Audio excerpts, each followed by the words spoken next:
السلام عليكم ورحمة الله وبركاته. إن الحمد لله نحمده ونستعينه ونستغفره ونعوذ بالله من شرور أنفسنا ومن سيئات أعمالنا. من يهده الله فلا مضل له ومن يضلل فلا هادي له، وأشهد أن لا إله إلا الله وحده لا شريك له، وأشهد أن محمدًا عبده ورسوله. يا أيها الذين آمنوا اتقوا الله حق تقاته ولا تموتن إلا وأنتم مسلمون. يا أيها الناس اتقوا ربكم الذي خلقكم من نفس واحدة وخلق منها زوجها وبث منهما رجالا كثيرا ونساء، واتقوا الله الذي تساءلون به والأرحام إن الله كان عليكم رقيبا. يا أيها الذين آمنوا اتقوا الله وقولوا قولا سديدا يصلح لكم أعمالكم ويغفر لكم ذنوبكم، ومن يطع الله ورسوله فقد فاز فوزا عظيما. أما بعد، فإن أصدق الحديث كتاب الله، وخير الهدي هدي محمد صلى الله عليه وآله وسلم، وشر الأمور محدثاتها، فإن كل محدثة بدعة وكل بدعة ضلالة وكل ضلالة في النار. معشر المسلمين أيها الأحبة، tumekusanyika mahali hapa katika nyumba miongoni mwa nyumba za Allah subhanahu wa ta'ala zilizotukufu katika muda huu. Leo hii Lailatul Ahad, usiku wa kuamkia Jumapili, ambayo kwa tarehe ya Kiislamu leo hii itakuwa ni usiku wa tarehe 4 ya mwezi wa Muharram, ambao ndio mwezi wa kwanza wa Kiislamu katika mwaka wa 1442 Hijriya min alhijrati an-nabawiyya, ambao huu pia vile vile ni usiku wa tarehe 23 wa mwezi wa 8 wa mwaka 2020. Tumekutana hapa kwa lengo au kwa madhumuni ya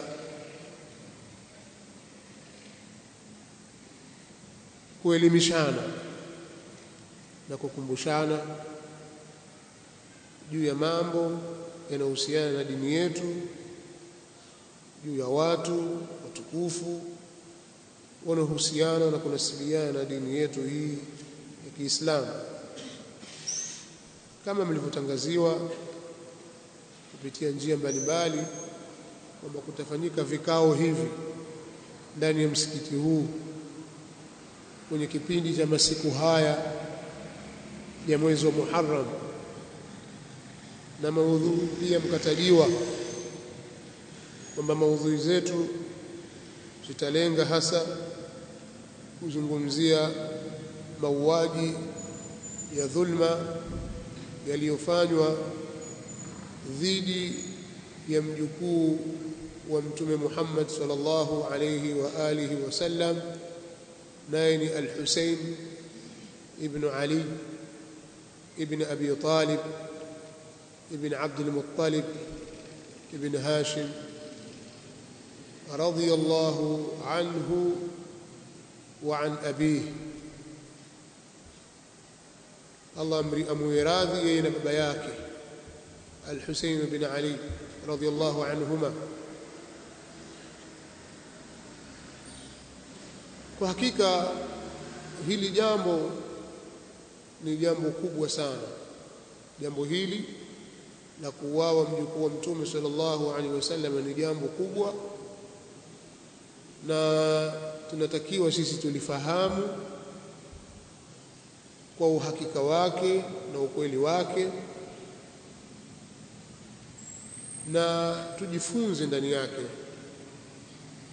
kwa sababu hiyo ni moja katika agharadhi au malengo ya kutajwa na au kusomwa historia. Historia inakuwa ni somo, lakini pia inakuwa ni mazingatio. Kwa hiyo tunasoma kisha tunapata mazingatio ndani yake. Kitendo cha kuuliwa al-Husayn ibn Ali radhiyallahu anhuma ni kitendo kiovu cha kinyama ambacho hakikubaliki, kinastahili kulaaniwa na kusemwa vibaya, kwa sababu al-Husayn radhiyallahu ta'ala anhu ni mtu ana nafasi kubwa sana katika nafsi za Waislamu, kwa sababu ya nafasi yake kwanza alionayo ya usahaba. Ni sahaba wa Mtume sallallahu alaihi wasallam, pia ni mjukuu wa Mtume sallallahu alaihi wasallam, kwa hiyo ni katika ahlul bait, katika wanawachuoni wa Kiislamu. Kwa hiyo karaba yake na Mtume sallallahu alaihi wasallam inampa manzila, ilmu yake na usahaba wake. Kwa hiyo jambo hili lina nafasi kubwa, na tumemchagua yeye kumzungumzia Hussein radhiyallahu ta'ala anhu. Kwanza ni kama sehemu katika historia tunajifunza, lakini pili, miongoni mwa sababu zilizopelekea sisi kulizungumza jambo hili ni upotoshaji unaofanywa, upotoshaji wa makusudi unaofanywa kupitia tukio la kuuawa bwana huyu. Baadhi ya madhahib, baadhi ya watu wanalitumia tukio la kuuawa Hussein kama ndio kitu cha kujitangaza wao, na isitoshe katika kujitangaza kwenyewe wakawa wanatumia uongo badala ya kutumika ukweli. Sasa sisi tunatakiwa tusome tujue ukweli ni upi na upi ni uongo, lakini pia ndani yake tutakuwa tunapata fundisho kwa haya tunayoyatenda na yatakayotendwa na ambayo tayari yashatendwa. Tunapata mazingatio, tunapata somo, tunapata mafunzo, tunapata mauidha ndani yake. Hivyo basi hatuwezi tukaja tukazungumza tu Hussein kauliwa, ilikuwa hivi na kadha wa kadha. Mambo ya kielimu hayapelekwi namna hiyo. Ni lazima kuwepo na tamhid au tawtia, au tunaweza kuita kama madkhal, namna ya kuweza kuingia hii mada. Lazima kuna vituo na hatua uzipitie, utoe maelezo ili yaeleweke, alafu kisha upate njia ya kupita. Kwa namna hiyo basi majalisi hizi au vikao hivi havitapungua 5, lakini vinawezekana vikafika 10. Havitapungua 5. Tutajitahidi kufupisha, lakini pamoja na kufupisha kwetu hatutaweza kuzungumza chini ya vikao 5, lakini pia kuna uwezekano vikafika mpaka vikao 10. Kwa hiyo inawezekana 5, 6, 7, 8, 9, 10. Hili litategemea mingine yatakayotoka kwenu, kwa sababu baada ya vikao kama 3 hivi au 2, 3 tutaanza kutoa fursa ya watu kuuliza maswali. Tutazungumza, tutatoa fursa ya kuuliza maswali. Sasa fursa hii inawezekana ikazalisha kutanuka kwa maudhui na kuzalikana vikao vingine. Lakini jambo kubwa la kwanza ambalo napenda tulifahamu kabla ya kuingia katika jambo la kumzungumza Al-Husaini radhiyallahu ta'ala anhu na mauaji yaliyofanyika dhidi yake, tunatakiwa tufahamu kwamba dhulma ni kitu kibaya. Katika vitu ambavyo Muislamu mwanadamu anatakiwa ajiepushe navyo ni dhulma. Adh-dhulm, dhulma ni kitu kibaya sana.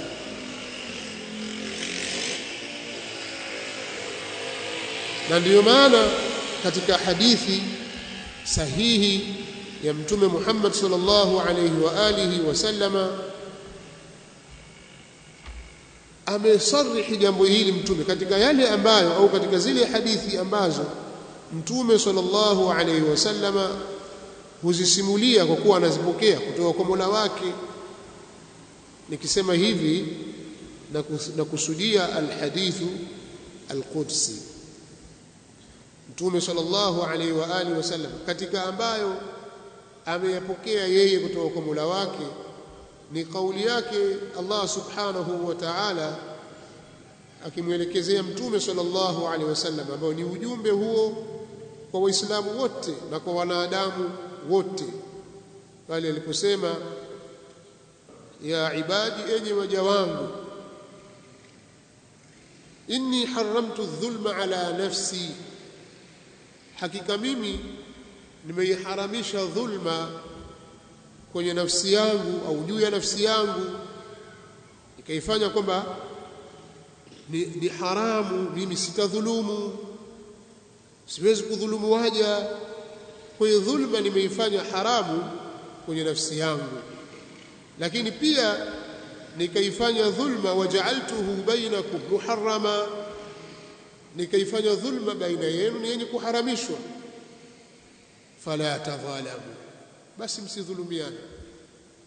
Abu Dharr al-Ghifari radhiyallahu anhu anaipokea hadithi hii kutoka kwa Mtume sallallahu alaihi wasallam, nayo ni katika yale anayopokea kutoka Mtume sallallahu alaihi wasallam, ni katika anayoyapokea kutoka kwa Mola wake.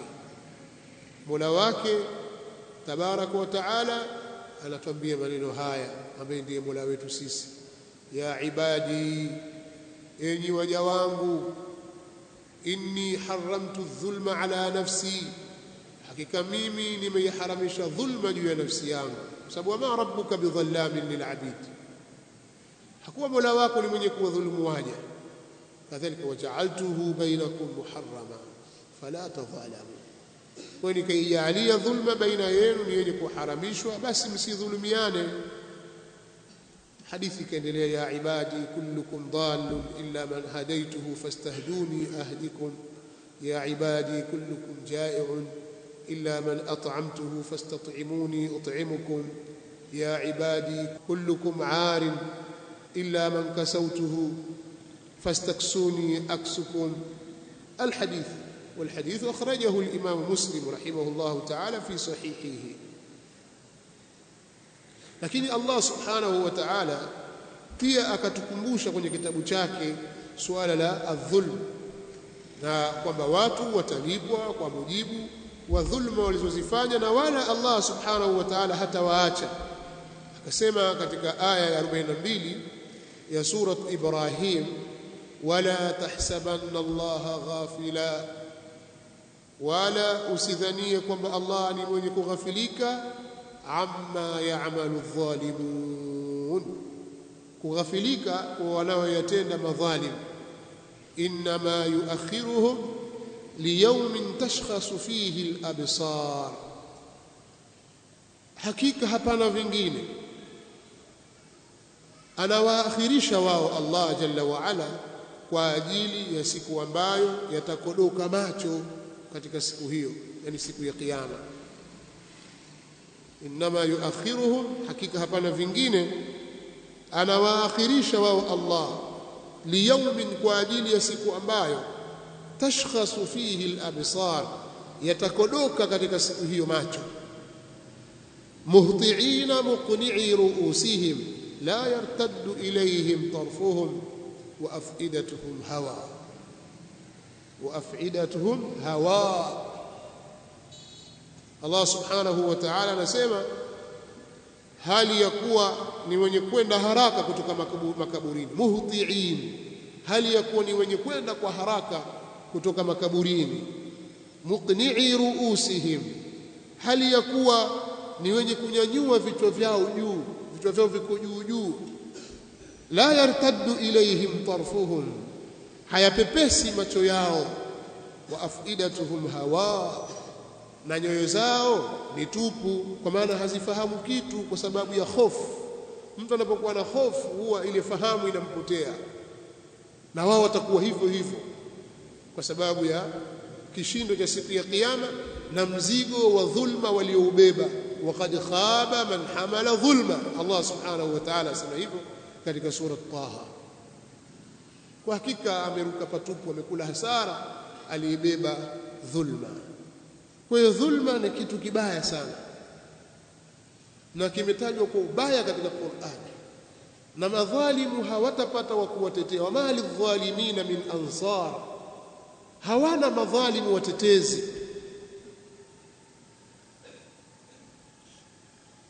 Na jambo la watu wenye kudhulumu, kuwadhulumu watu damu zao, wenye kuwadhulumu watu heshima zao, wenye kuwadhulumu watu mali zao, jambo hili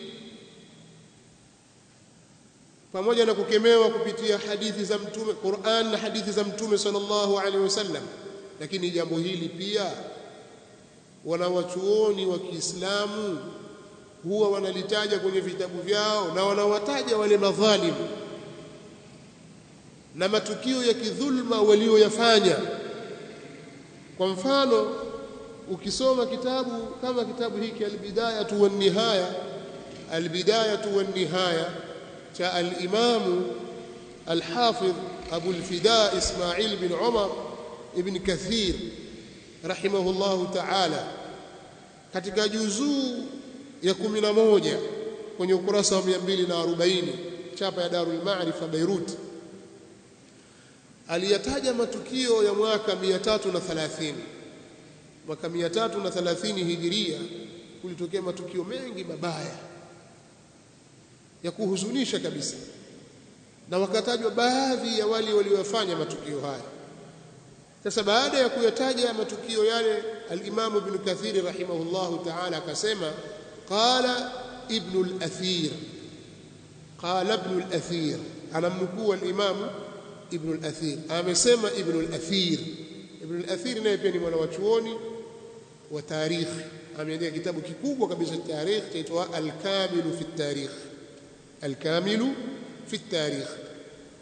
Sasa Ibn Kathir amekuja baadaye. Ibn Kathir rahimahullahu ta'ala ni mutaakhir ukilinganisha na Ibn al-Athir. Sasa yeye ananukuu kutoka kwa Ibn al-Athir, anasema wa inma dhakarna hadha liya'lama adh-dhalamatu anna akhbarahum ash-shani'ata tunqalu fil kutubi. Hakika hapana vingine, tumeyataja haya ili wajue madhalimu kwamba zile habari zao mbaya zinanakiliwa, watabqa ba'dahum ala wajhi al-ardi fil kutubi, na zinabakia baada yao juu ya mgongo wa ardhi, juu ya uso wa ardhi, zinabakia kwenye vitabu, liyudhkaru biha, ili watajwe madhalim kwa habari hizo, wayudhammu, na wasemwe vibaya, wayuabu, na watiwe aibu. Dhalika lahum khizyun fi dunya wa amruhum ila Allah, na hiyo ndiyo fedhea yao hapa duniani na jambo lao liko kwa Allah jalla wa ala. La'allahum yatruku dhulma, huenda wao wakaacha dhulma, illa yatrukuhu lillah, wasipo iacha dhulma kwa ajili ya Allah. Maana mtu akijua kwamba mimi habari zangu zitaandikwa kwenye vitabu, kisha watu watazisoma, na vizazi vijavyo watasoma, watajua ubaya wangu, basi pingine hilo likampa hofu ya kuacha dhulma. Kwa hiyo nataka kusema kwamba kitendo kilichofanyika cha kumuua al-Husayn bin Ali radhiyallahu ta'ala anhu wa ardah ni kitendo cha dhulma, hakikubaliki. Hakuna muislamu yoyote ambaye anamwamini Allah subhanahu wa ta'ala na siku ya mwisho, anamwamini Mtume Muhammad sallallahu alaihi wasallam na risala aliyokuja nayo, akafurahishwa na vitendo vilivyofanyika dhidi ya mjukuu wa Mtume sallallahu alaihi wasallam. Hii ni nukta muhimu, tafaa tuijue. Nukta nyingine katika jambo hili ambayo ni muhimu kuijua nukta hiyo ili tuweze kuingia katika maudhui kwa njia zake, ni jambo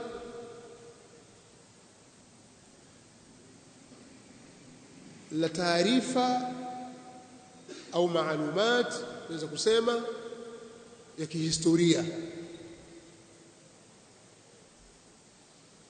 Historia ya Kiislamu ilivyo, au historia ya Waislamu ilivyo, na kusudia kwamba historia iliyodhibitiwa na wanawavyuoni wa Kiislamu, muundo wake ulivyo ni tofauti sana na historia zilizoandikwa na wasiokuwa Waislamu.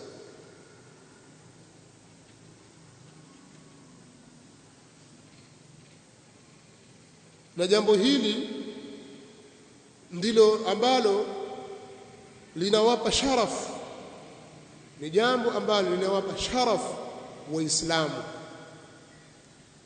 dhidi ya wengineo, kwa sababu wamemudu na wameweza kudhibiti mambo yao. Kuanzia mafunzo ya Mtume sallallahu alaihi wasallam yamedhibitiwa kwa kanuni na taratibu nzuri kabisa.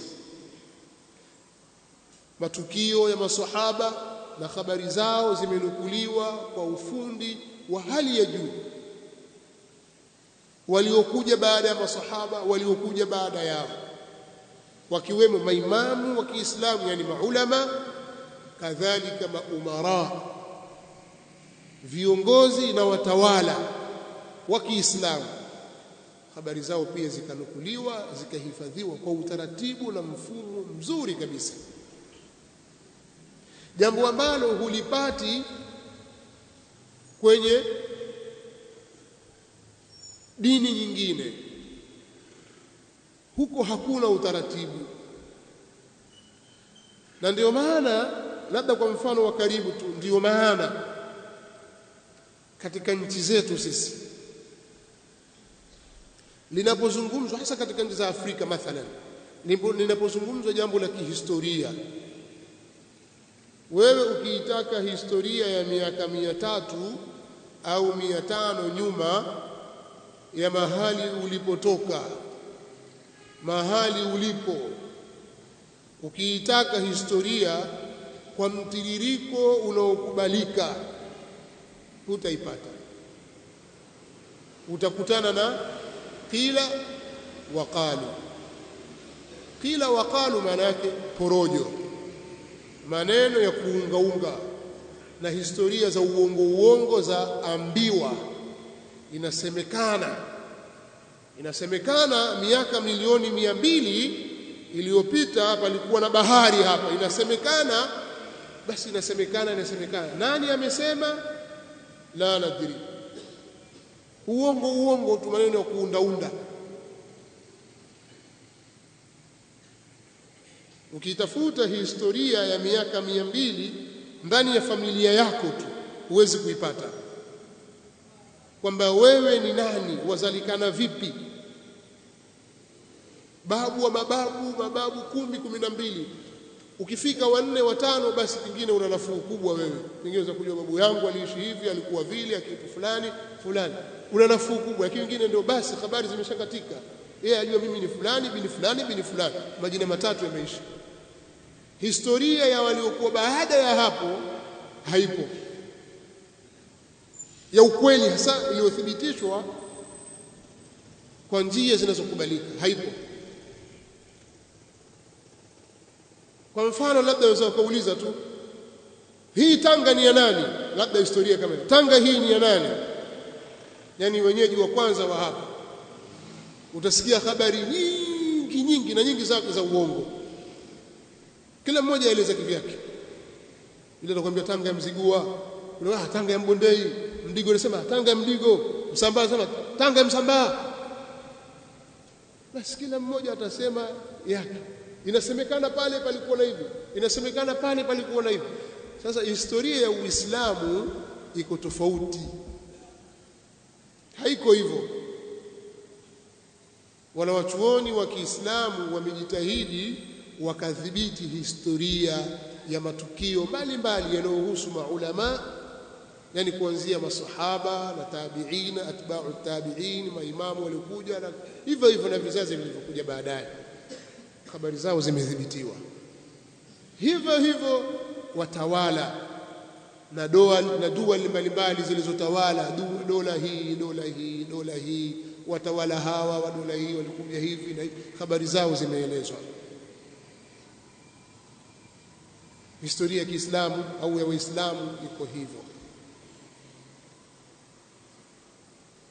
pamoja na kwamba ukilinganisha ufanisi wa kuyahifadhi maneno ya Mtume sallallahu alaihi wasallam au sunna za Mtume sallallahu alaihi wasallam, ambazo ni maneno na vitendo na takrirati za Mtume sallallahu alaihi wasallam, ufanisi uliotumika katika jambo hili ni mkubwa sana kuliko ufanisi uliomo katika jambo la historia.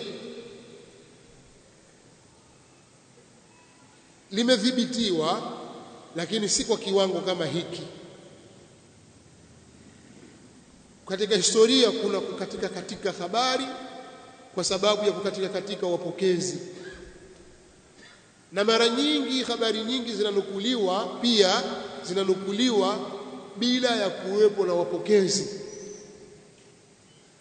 Sasa talibul ilmi anapotaka kulizungumzia jambo lazima awe na manhajia, lazima awe na mfumo thabiti utakaomuongoza kwenye kufikia ukweli juu ya tukio anataka kulizungumza, hasa matukio yatakapokuwa yanagusa heshima za watu,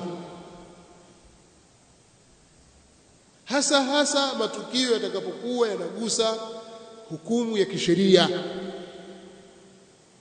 hasa matukio yatakapokuwa yanagusa katika upande wa kujenga hoja. Unatakiwa uwe makini katika ukutaja matukio unayoyasimulia hayo kwa watu. Na ndio maana al-Imamu al-Qahtani rahimahullahu ta'ala katika nunia yake, katika an-Nuniyya, al-Imamu al-Qahtani akasema la taqbalanna min at-tawarikh kullama jama'a ar-ruwat wa khatta kullu banan. لا تقبلن من التواريخ كلما جمع الرواة, katika baadhi ya nusakh ngoja kataba الرواة وخط كل بنان. Usikubali katika historia kila ambalo limekusanywa na wapokezi, kwamba kila kilichokusanywa wewe ukakibeba kama kilivyo. Usikubaliane na utaratibu huo, na kila kilichoandikwa tu na vidole ukakichukua tu, usikubali utaratibu huo. Irwi alhadith almuntaqa an ahlihi, ipokee hadithi, ipokee habari iliyochujwa kutoka kwa watu wake, kutoka kwa wapokezi wake. Siyama dhawil ahlami wal asnani, hasa wale wenye akili na wale waliokuwa na umri, yani marika makubwa, kabla al-Musayyib wal-Ala'i wa Maliki wal-Laythi waz-Zuhri au Sufyan. kama vile Ibn al-Musayyib, yani Sa'id ibn al-Musayyib, kama vile al-Ala, kama vile Malik, kama vile al-Layth ibn Sa'd al-Masri, kama vile az-Zuhri Muhammad ibn Muslim ibn Ubaydillah ibn Abdullah ibn Shihab az-Zuhri, kama vile Sufyan al-Thawri أو سفيان بن سعيد بن مسروق الثوري أو سفيان بن عيينة الهلالي. واحفظ رواية جعفر بن محمد فمكانه فيها أجل مكان.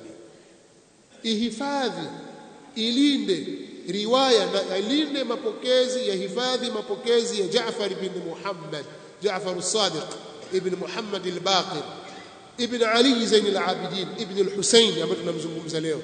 ihfadh riwayat Jaafar ibn Muhammad famakanuhu fiha ajallu makani, kwa sababu nafasi yake katika mambo ya upokezi ni nafasi iliyotukufu sana. واحفظ لأهل البيت واجب حقهم واعرف عليا أيما عرفاني. akaendelea na maelezo yake katika abiyati zile, lakini ametoa muongozo kwa mbali kabisa kwamba wewe usiwe na tabia ya kubeba kila unachokisoma katika vitabu vya historia, usiwe na tabia ya kusimulia kila ulichosimuliwa tu na watu. kafaa bil mar'i kadhiban an yuhadditha bikulli ma sami'a, inatosha kwa mtu kuwa ni kupata dhambi, itamtosha mtu kupata dhambi kwa ile tabia ya yeye kusimulia kila anachokisikia. Sasa hizi historia wakati mwingine zinawagusa watu, iwe ni maulama au zinawagusa al-umara, viongozi au watu wa kawaida, lakini kila mmoja yatakiwa ilindwe heshima yake kama anastahiki kulindiwa heshima yake, na kila mmoja awekwe katika daraja yake na nafasi yake. Haitafaa Kiislamu kumkweza mtu na kumnyanyua mtu zaidi ya daraja yake, au kumporomosha mtu ukamweka chini ya daraja yake. Haifai, na hiyo itakuwa ni katika dhulma. Sasa kumetokea matukio yametokea zamani sana, zamani, yanawahusu watu, na watu wenyewe wapo katika hao maswahaba radhiyallahu ta'ala anhu, na wengine si maswahaba lakini wamewadiriki maswahaba, kama al-Husayn radhiyallahu ta'ala anhu ni katika maswahaba wa Mtume sallallahu alayhi wasallam, na ni mjukuu wa Mtume sallallahu alayhi wasallam.